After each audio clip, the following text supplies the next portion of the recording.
늘스타TV 구독자 여러분, 안녕하세요. 김하늘입니다. 오늘은 여러분들이 진짜 승무원에게 궁금했던 질문 하나만 답변을 해드리려고 하는데요.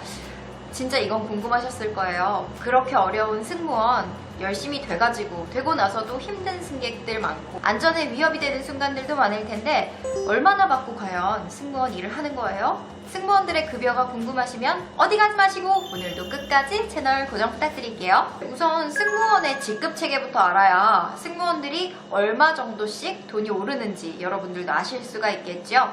처음에 승무원의 직급 체계부터 먼저 설명을 드릴게요. 처음에 들어갔을 때에는 1년 내지는 대한항공은 기준으로 하면 2년 정도 인턴 사원의 과정을 거치는데요. 그 인턴 사원의 과정에서 여러 가지 평가 항목에 적합하다라고 하고 회사에서 정직원 전환 심사를 또 보는데 그 면접을 통과하게 되면 우리는 어렵게 정직원이라는 타이틀을 달게 됩니다. 그럼 그때부터 기준으로 했을 때 SS라는 코드를 받게 되는데요. 이 SS 코드가 스튜어디스의 약자라고 제가 생각을 하고 있는데 정확한 건 잘 모르겠습니다.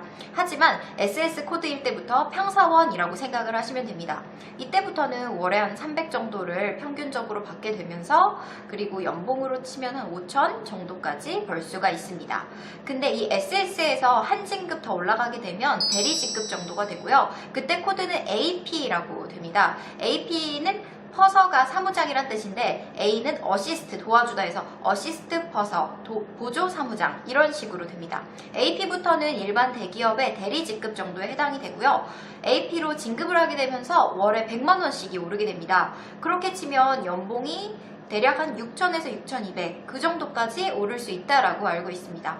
그래서 대리 직급은 SS에서 보통 인턴 기간 포함해서 처음에 회사에 들어왔다. 그때로 기준했을 때 그것도 4월 입사자 기준이에요. 4월 전에 입사를 했다라는 거 기준하여서 입사하고 나서 4년제 학생들은 4년 만에 그리고 2년제 학생들은 6년 만에 그 진급 연한의 시기가 도래하게 되고요. 이때 정말 평가가 제가 이전에 영상에서 말씀드렸지만 방송 자격이라든지 언어 자격증 그리고 칭송 불만은 가점, 감점 이렇게 되고 그리고 팀장이나 부팀장 또는 타 팀에서 평가를 받았던 비행에 대한 업무 성취도 있죠. 이게 종합적으로 합산이 되어서 AP로 진급을 할 수가 있게 됩니다. 그리고 진급 연한이 보통 4년제 기준으로는 4년 만에 도래한다고 생각을 하시면 되죠.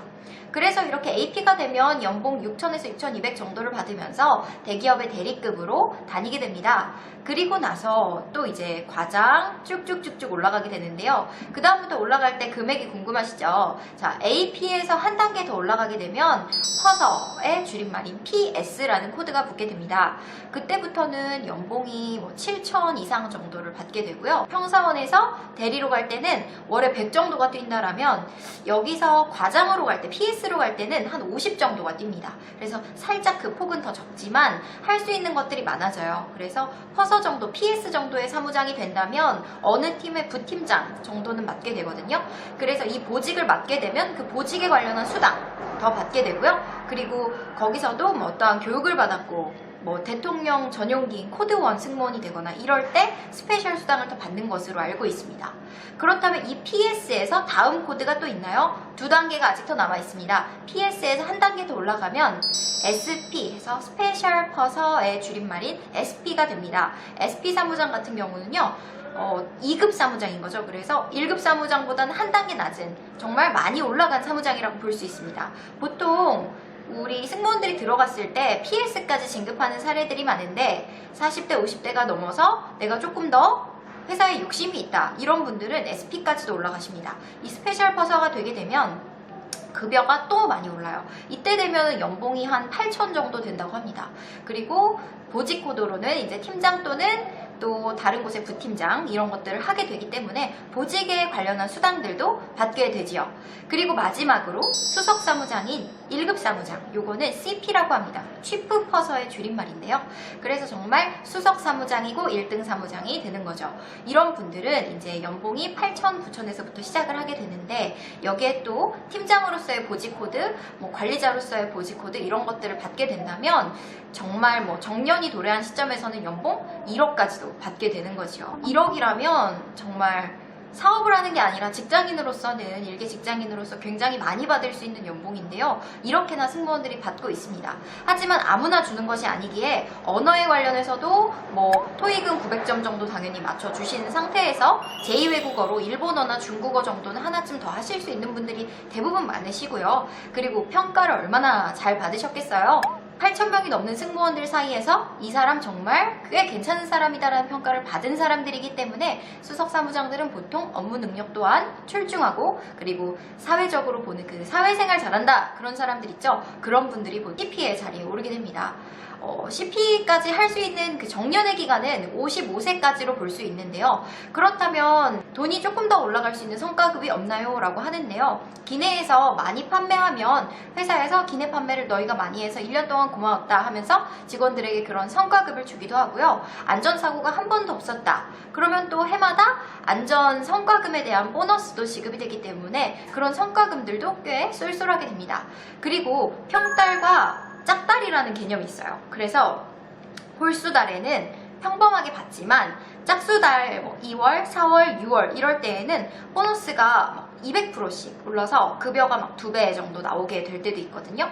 그래서 이 평달, 짝달도 무시 못하고, 그리고 또 떡값이라고 있어요. 그래서 뭐 설날이나 추석에 또 상여금이 100만원씩도 많이 나오고 해가지고 급여가 그런 부분에서 실제로 측정된 금액보다 금액을 더 받는 것 같습니다.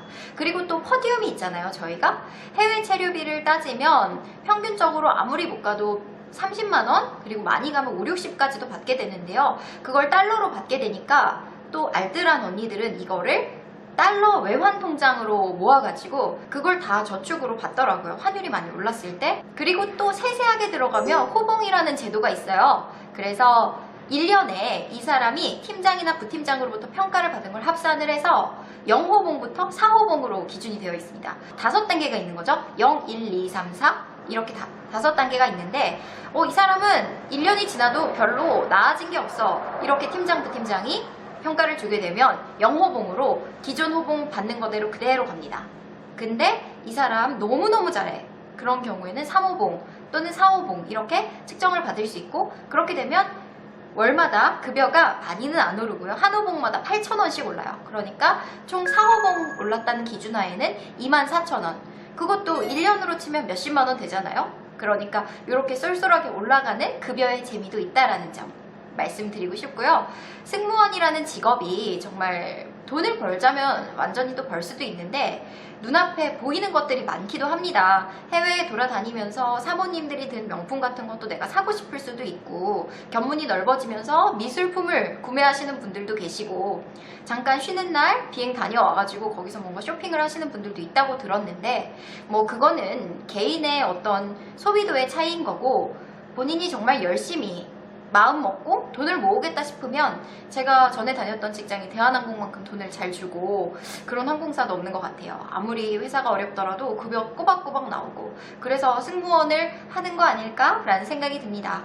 물론 서비스 직종을 하다 보면 어려운 일들도 생기고요. 안전요원으로서 또 임해야 되기 때문에 사람들을 도와주다가 다치기도 하고 허리 디스크나 공상 등 질병에도 조금 취약한 직업이기도 합니다만, 그래도 그만큼 대우를 해주고 55세까지 정년이 완벽히 보장되는 직업도 없으니까요. 그리고 또 2년 정도의 산전후 육아휴직 요거까지 보장을 해줘서 회사가 참 그런 부분에선 좋다라는 생각이 듭니다.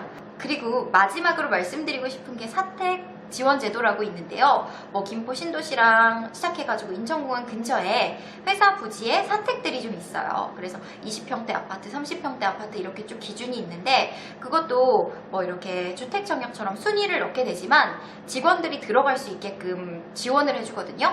근데 그 주거비도 들어갈 때 몇십만 원을 보증금조로 내면 몇 년 동안은 무료로 살 수가 있어요. 자기들이 생활하는 전기세, 수도세 이런 것만 내면 되니까요. 그래서 제가 아는 어떤 부부는요, 둘 다 그 항공사를 다니는 거예요. 그래서 김포 신도시 쪽에서 아파트 30평대 받아서 몇십만 원 내고 살다가 3년 동안 열심히 모아갖고 둘이 합쳐서 연봉 5천씩 해서 1억이잖아요. 남편이랑 와이프랑. 그러니까 그 1억 갖고 3년을 투자했더니 3억이 된 거죠. 그래서 3억을 고스란히 벌어서 나와가지고 나올 때 또 보증금 몇십만 원 낸 거 회사로부터 돌려받거든요. 그래 그 3억으로 전세 조금 껴가지고 서울의 아파트에 입성을 했었다라는 이야기를 선배 언니로부터 들은 적이 있었어요.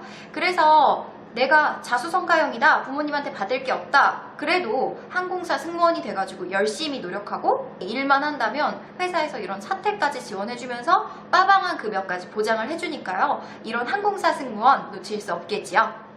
네, 오늘의 넬스타TV 여러분이 완전 궁금했었던 거 하나하나 정말 다 말씀드린 것 같습니다. 쏙쏙들이 말씀드린 만큼 우리 예승이 여러분들 마음의 불이 활활 지펴졌으리라고 보는데요. 열심히 하시고요. 이번 공채도 꼭 성과 있으시길 바랄게요. 화이팅이요. 안녕.